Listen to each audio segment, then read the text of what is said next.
Given the weaknesses that you're describing, both in Europe but also in Southern Asia and likely in East Asia itself, is it appropriate or even practical for us to be continuing to push the boundaries of the American empire, if you will, to the edges beyond the areas of those kinds of internal problems?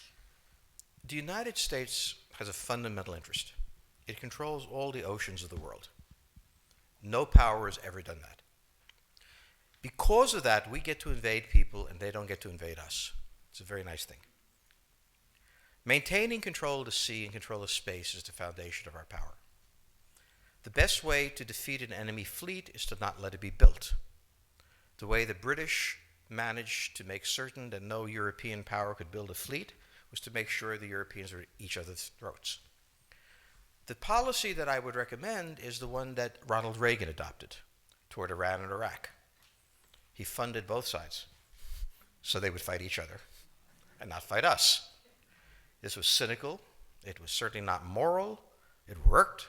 And this is the point. The United States cannot occupy Eurasia. The moment the first boot sets the ground, the demographic differential is we are totally outnumbered. We can defeat an army. We cannot occupy Iraq.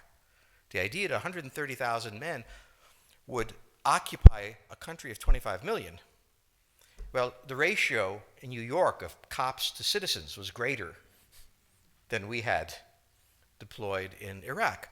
So we don't have the ability to go across, but we do have the ability to first support various contending powers so they concentrate in themselves with political support, some economic support, military support, advisors, and in extremis do what we did in Japan, in Vietnam, in Iraq, and in Afghanistan, spoiling attacks. The spoiling attack is not intended to defeat the enemy. It's intended to throw him off balance. What we did in each of these wars, in Afghanistan, for example, is we threw Al-Qaeda off balance.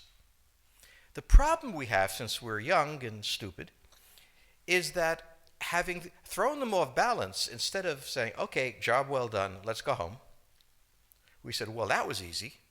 Why don't we build a democracy here? This was the moment of dementia that came in. The answer, therefore, is the United States cannot constantly be intervening throughout Eurasia. It must be selectively intervening and very rarely. That is the extreme moment. We cannot, as the first step, send American troops. And when we send American troops, we have to clearly understand what the mission is, limit it to that, and not develop all sorts of psychotic fantasies. So hopefully we've learned that this time. It takes a while for kids to learn lessons. But I think you're absolutely right. We cannot, as an empire, do that. Britain didn't occupy India. It took various Indian states and turned them against each other and provided some British officers for an Indian army. The Romans did not send vast armies out there. It placed kings like, various kings it created under the emperor, and those kings were responsible for maintaining the peace. Pontius Pilate was an example. So empires that are directly governed by the empire, like the Nazi Empire, fail. No one has that much power. You have to have a level of cleverness. However, our problem is not yet that. It is actually admitting that we have an empire. So we haven't even gotten to that point where we don't think we can kind of go home and it'll be over and done. And so we're not even ready for chapter 3 of the book. Next question, please.